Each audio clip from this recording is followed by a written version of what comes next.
കേരളത്തിന്റെ ഒരറ്റം മുതൽ മറ്റേ അറ്റം വരെ ഏതെങ്കിലും ഒരു മയ്യത്തോ മയ്യത്തിന്റെ കഷ്ണമോ കിട്ടിയാൽ അവിടെ ദർഗയുണ്ടാക്കി, ജാറമുണ്ടാക്കി, കുബ്ബയുണ്ടാക്കി, ആണ്ട് നേർച്ച കഴിച്ച് ഉറൂസ് കഴിച്ചിട്ട് ലക്ഷങ്ങൾ വിടുങ്ങുന്ന മുസ്ലിയാക്കളെ, തങ്ങന്മാരെന്ന് പറഞ്ഞു നടക്കുന്നവരെ, നിങ്ങൾക്ക് മുസ്തഫയുടെ ഇസ്ലാമുമായിട്ടുള്ള ബന്ധമെന്ത്? അല്ലാഹുവിന്റെ റസൂൽ അങ്ങനെ പറഞ്ഞോ? മറിച്ച് പാടില്ലെന്നല്ലേ പറഞ്ഞത്. അപ്പൊ നിങ്ങൾ നോക്കൂ, നബി സല്ലല്ലാഹു അലൈഹി വസല്ലം അവിടുന്ന് ഈ സിയാറത്തിന്റെ പേരിൽ ഒരു ഖബറും ഉയർത്താൻ പറഞ്ഞിട്ടില്ല, പാടില്ലെന്നാ പറഞ്ഞത്. തൊടാൻ പാടില്ല, ചുംബിക്കാൻ പാടില്ല, വിളക്ക് കൊളുത്തുന്നവരെ ശപിച്ചിരിക്കുകയാണ്, പട്ടുമൂടാൻ പാടില്ല. നിങ്ങൾ നോക്കൂ, നിങ്ങൾക്ക് അല്ലാഹുവിന്റെ റസൂല് പറഞ്ഞാൽ പലപ്പോഴും എത്ര ഗൗരവമാണ് നിങ്ങൾ അതിനൊക്കെ കാണുന്നത്.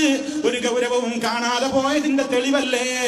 മരിക്കാൻ നേരത്ത് പോലും ഇത് പാടില്ലെന്ന് പറഞ്ഞിട്ട് അതേ മുസ്തഫയുടെ അനുയായികളാണെന്ന് പറയുന്ന നിങ്ങൾ എവിടെയെങ്കിലും ജാറം കിട്ടുമോ? ലേലത്തിന് വകയുണ്ടോ? അത് വരുമാനത്തിന് വകയാക്കാൻ എന്തെല്ലാം വഴിയുണ്ടോ? അതുകൊണ്ടല്ലേ ഒരാൾ മരിച്ചാൽ പിടിയും വലിയുമാണ്. എനിക്ക് കിട്ടണം മയ്യത്ത്. ഈ പള്ളിക്കാർ പറയും ഞങ്ങൾക്ക് കിട്ടണം മയ്യത്ത്. ഇത് വമ്പൻ ബിസിനസ് ആണ്. കാരണം ഇതിന് ക്യാപിറ്റൽ വേണ്ട, മുതൽ മുടക്ക് വേണ്ട. ഒരു 10 കല്ല് കിട്ടിയാൽ, ഒരു ചട്ടി സിമന്റ് കിട്ടിയാൽ, അതുപോലെ അതിന്മേലൊരു പച്ചത്തുണി വിരിച്ച് അതുപോലെ തന്നെ വിളക്കും കൊളുത്തിയാൽ, പിന്നെ ഇങ്ങനെ ഏജൻസികൾ കറാമത്ത് അങ്ങനെ പ്രചരിപ്പിക്കലായി, പിന്നെ ആണ്ടുതോറും നേർച്ചയായി, പിന്നെ ഉറൂസുകളായി, പിന്നെ ലക്ഷങ്ങൾ പിടുങ്ങലായി, പിന്നെ അവിടെ വരുന്ന എല്ലാവർക്കും കുട്ടികളായ കഥയായി, അവിടെ വന്ന രോഗികൾക്കൊക്കെ രോഗം മാറിയ കഥയായി. അങ്ങനെ ഖബറിനെ തൊടാൻ പാടുണ്ടോ? ചുംബിക്കാൻ പാടുണ്ടോ? ഇത് തനിച്ച യഹൂദിയുടെ സംസ്കാരമാണെന്ന് ഞാനല്ല പറയുന്നത്.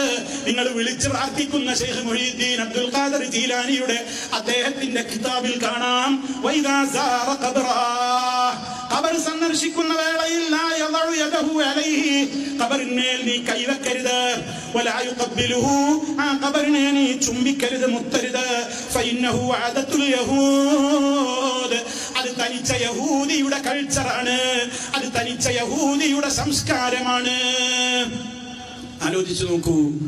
എന്നിട്ട് ഖബറിന് പോയിട്ട് എല്ലാ പരിപാടിയും ചെയ്യാ, വിളക്ക് കൊടുക്കുക, ജാറം മൂടുക, പെട്ടിയില് പൈസ ഇടുക. എന്താ ചിന്ത? ഇങ്ങനെയൊക്കെ ഞാൻ ചെയ്താൽ എന്താവശ്യത്തിനാ ഞാൻ ഇവിടെ വന്നത് എന്ന് ഇവർക്കറിഞ്ഞ് ഇവർ അള്ളാഹിനോട് റെക്കമെൻഡ് ചെയ്ത് കാര്യം നേടിത്തരും. ഈ വിശ്വാസത്തിലല്ലേ ഉറൂസിന് പോണത്? ഇതിനല്ലേ ഈ ജാറും ദർഗയിലേക്ക് പോകുന്നത്? ഇത് തനിച്ച അറബി മുശ്രിക്കുകൾ വിഗ്രഹത്തിന്റെ മുമ്പിൽ ചെയ്ത അതേ കാര്യത്തിന് തുല്യമാണെന്ന് നിങ്ങൾ അംഗീകരിക്കുന്ന തഫ്സീർ റാസിയിലില്ലേ? വനദീറുഹു ഫീ ഹാദസ് സമാൻ ഇഷ്തിഗാലു കസീരിൻ മിനൽ ഖൽഖി ബിതഅദീമി ഖുബൂരിൽ അകാബിരി അലാ ഇഅ്തിഖാദി അന്നഹും ഇദാ അല്ലമു ഖുബൂറഹും ഫഇന്നഹും യകൂനൂന ശുഫആഅ ലഹും ഇൻദല്ലാഹ്. അറേബ്യൻ മുശ്രിക്കുകൾ അവരുടെ വിഗ്രഹത്തിന്റെ മുമ്പിൽ ചെയ്തിരുന്ന പ്രവർത്തനങ്ങൾ പറഞ്ഞിട്ട് ശേഷം പറയുകയാണ്, ഇതുപോലെയാണ് നമ്മുടെ കാലത്തും ചില ആളുകൾ. തഫ്സീർ റാസി എഴുതുന്ന കാലത്ത് പറയാണ്, ഇന്നുമുണ്ട് ചില ആളുകൾ, കുറെ ആളുകൾ അതാ പല പടപ്പുകളുടെയും ഖബറിന്റെ സമീപത്ത് പോയിട്ട് പല പ്രവൃത്തികളും അവർ ചെയ്യുന്നു. എന്താണ് അവരുടെ വിശ്വാസം? അവർ ഈ ഖബറുകളെ ഇങ്ങനെ ബഹുമാനിച്ചു കഴിഞ്ഞാൽ ആ ഖബറിലുള്ള ആളുകൾ അല്ലാഹുവിനോട് കാര്യം പറഞ്ഞ് റെക്കമെൻഡ് ചെയ്ത് നേടിത്തരും എന്ന വിശ്വാസത്തോടെ ഇപ്രകാരം ചെയ്യുന്ന ആളുകളുടെ പണിയും അറേബ്യൻ മുശ്രിക്കുകൾ വിഗ്രഹത്തിന്റെ മുമ്പിൽ ചെയ്യുന്ന പണിക്ക് തുല്യമാണ്. നമ്മൾ പറയുന്നതല്ല. ഒന്ന് ആലോചിച്ചു നോക്കൂ നിങ്ങൾ. ഈ വിധത്തിൽ ഇസ്ലാമിൽ അങ്ങനെ ഒരു സമ്പ്രദായം ഉണ്ടോ സഹോദരങ്ങളെ? അപ്പൊ അതുകൊണ്ട് തന്നെ ഈ സമൂഹം അധപ്പതനത്തിലേക്ക് പോകാതിരിക്കാനാണ് പ്രിയമുള്ളവരെ ഈ പറയുന്നത്. മാത്രല്ല, പലയിടത്തും ഇപ്പൊ അടുത്ത് വിവാദം തീർന്നിട്ടില്ല ഒരു ഗോപൻ സ്വാമി സമാധിയായ കഥ. മുമ്പരെന്താ, ഒരു ഗോപൻ സ്വാമി സമാധിയായി, പത്രങ്ങള് വാർത്തകളൊക്കെ. എന്തിനാ ഗോപൻ സ്വാമിയുടെ അവിടേക്ക് പോണ്? നമ്മളെ ചില ജാറങ്ങളും അങ്ങനെ സമാധിയായിട്ടുണ്ട് എന്നാണ്. ജീവനോടെ മുപ്പരയിൽ പോയി ഇരുന്നിട്ടുണ്ട്. എന്നിട്ട് പിന്നെ കുറെ കാലം കഴിഞ്ഞിട്ട് തുറന്നു നോക്കാനും പറഞ്ഞിട്ടുണ്ട്. ഞാൻ നിങ്ങളൊരു കഥ വായിച്ച് കേൾപ്പിക്കാം. അടുത്തുള്ള കഥ തന്നെയാണ്. നിങ്ങൾ മനസ്സിലാക്കണം. നിങ്ങൾ കാസർഗോഡ് ജില്ലക്കാരല്ലേ? കാസർഗോഡിനോട് തൊട്ടടുത്ത് കിടക്കുന്ന ജില്ല ഏതാ? കണ്ണൂര്. കണ്ണൂര് സിറ്റിയിൽ ഹയാത്തുൽ മുഅ്മിനീൻ എന്നുള്ള പേരിൽ ഒരു മഖാമുണ്ട്. ഹയാത്തുൽ മുഅ്മിനീൻ എന്നാണ് ആ മഖാമിന്റെ പേര്. എന്താ ആ മഖാമിന് ആ പേരിടാൻ കാരണം? കേട്ടോളൂ. ഒരു വലിയ പണ്ഡിതനും വലിയുമായ ഒരാളുണ്ടായിരുന്നു. അയാൾ എന്ത് ചെയ്യാണ്? നിരവധി കറാമത്തുകൾ കാണിച്ചിരുന്ന മഹാന്, ജനസമ്പർക്കം പ്രയാസമായപ്പോൾ, ആളുകളുടെ കൂട്ടത്തിലൊക്കെ ജീവിച്ചിങ്ങനെ ഒരു പ്രയാസം തോന്നിയപ്പോ ഒരിക്കൽ മൂപ്പര് മുരീദുമാരോട് പറഞ്ഞത്രേ, ഞാൻ ഖബറിലേക്ക് പോവുകയാണ്. നമ്മളെ ഗോപൻ സ്വാമി പറഞ്ഞമായി എന്റെ സമാധിയുടെ സമയമായിട്ടുണ്ട്, ഞാൻ പോവുകയാണ് എന്നറിയില്ലേ എന്നതുപോലെ ഇയാൾ പറഞ്ഞു എന്നാണ്, ഞാൻ ഖബറിലേക്ക് പോവുകയാണ്, 40 ദിവസം കഴിഞ്ഞ് തുറന്നു നോക്കണം. മുരീദുമാരോട് പറഞ്ഞു 40 ദിവസം കഴിഞ്ഞിട്ട് എന്നെ വന്നിട്ടൊന്ന് തുറന്നു നോക്കണം എന്നും പറഞ്ഞ് മൂപ്പര് ഖുർആനുമായിട്ട് അതിലേക്ക് ഇറങ്ങി. പറഞ്ഞ പ്രകാരം 40-ാം ദിവസം ശിഷ്യന്മാർ ഖബർ തുറന്നു. അപ്പോൾ മഹാൻ ഖബറിലിരുന്ന് വിശുദ്ധ ഖുർആൻ പാരായണം ചെയ്യുന്നു. 40 ദിവസം ഖബറിൽ കഴിഞ്ഞ് മൂടലിൽ തുറന്നു നോക്കുമ്പോ മൂപ്പർ അവിടെ കുത്തിരുന്ന് ഖുർആൻ ഓതേണ്.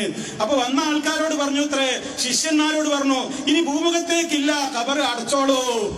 മൂപ്പര് ആൾക്കാരോട് പറഞ്ഞു, ഈ ഞങ്ങളെ കൂട്ടത്തിലേക്കില്ല, ഖബറാണ്, മൂടിക്കോളൂ. അങ്ങനെ മൂപ്പര് ഖബറിൽ ഇങ്ങനെ ഹയാത്തിൽ കഴിയാണ് എന്നുള്ളത് കൊണ്ടാണ് അയാളുടെ ഖബറിന് എന്ത് പേര് വന്നത്? ഹയാത്ത് വലി എന്നാണ് ആ ഖബറിന്റെ ദർഗക്ക് പേരുള്ളത്. കണ്ണൂർ സിറ്റിയിലുണ്ട്. ഇത് ഞാൻ പറയുന്നതല്ല. AP കാന്തപുരം വിഭാഗത്തിന്റെ പൂങ്കാവനം ബുക്സ് പ്രസിദ്ധീകരിച്ച കേരള സിയാറത്ത് ഡയറിയിൽ നിങ്ങൾ എഴുതിവിട്ട കഥയാണ്. ആലോചിച്ച് നോക്കണം. അപ്പൊ ജീവനോടെ ഖബറിലേക്കാണ് പോവുക, 40 ദിവസം അവിടെ ഇരുന്ന് ഖുർആൻ ഓതുക, തുറന്നു നോക്കുമ്പോഴും ഖുർആൻ ഓതന്നെയാണ്, ഒരു പ്രശ്നമല്ല. ആൾക്കാരോട് പറയണേ, ഞാൻ നിങ്ങളുടെ കൂട്ടത്തിൽ തന്നെയാണ്, മൂടിക്കോളൂ. സമാധിയായില്ലേ? ഈ പഴച്ച അന്ധവിശ്വാസം. ജീവനുണ്ടെങ്കിൽ അയാൾ അതിലിട്ട് മൂടിയത് ക്രിമിനൽ കുറ്റല്ലേ? ഒരാളെ ജീവനോടെ കുഴിച്ചു മൂടാൻ പാടുണ്ടോ? മാത്രല്ല, അയാൾ 40 ദിവസം ഖബറിലിരുന്നു എന്നാണ്. നിസ്കാരം ഒന്നും വേണ്ടേ? 40 ദിവസം എങ്ങനെ നിസ്കരിച്ചത്? വേണ്ട. മനുഷ്യൻ എന്ന നിലക്ക് പ്രകൃതിപരമായി മലവിസർജനം നടത്തണ്ടേ? മൂത്രയിക്കണ്ടേ? എവിടുന്നാ ചെയ്തത്? എങ്ങനെയാ ചെയ്തത്? ഭക്ഷണം കഴിക്കണ്ടേ? നിസ്കാരം വേണ്ടേ? എന്താ നിങ്ങൾ അവിടെ ചെയ്തത്? ഈ കഥയിൽ ചോദ്യമല്ലല്ലോ. സമാധിക്കാരനോട് TV-ക്കാരോട് പലരും ചോദിച്ചല്ലോ, ഉത്തരം ഉണ്ടായോ? മൂല്യന്മാരോടും ചോദിക്കേണ്ട, സമാധിക്ക് ഉത്തരമില്ലാത്തതുപോലെ ഇതിനും ഉത്തരം ഉണ്ടാവില്ല. ഈ വിധത്തിലുള്ള കള്ളക്കഥകളാ പല ജാറങ്ങളും, പല ദർഗകളും, പല മക്കാമുകളും, പല ഉറൂസ് കമ്മിറ്റികളും. വരുമാനമുണ്ടാക്കുക എന്ന ഒരൊറ്റ ലക്ഷ്യം മാത്രം കണ്ണിൽ കണ്ടുകൊണ്ട് ഈ സമൂഹത്തെ സൃഷ്ടാവിൽ നിന്ന് അകറ്റിയിട്ട് സൃഷ്ടികളിലേക്ക് കൊണ്ടുപോകുന്ന ദുരവസ്ഥയാണ് സഹോദരങ്ങളെ ഉള്ളത്.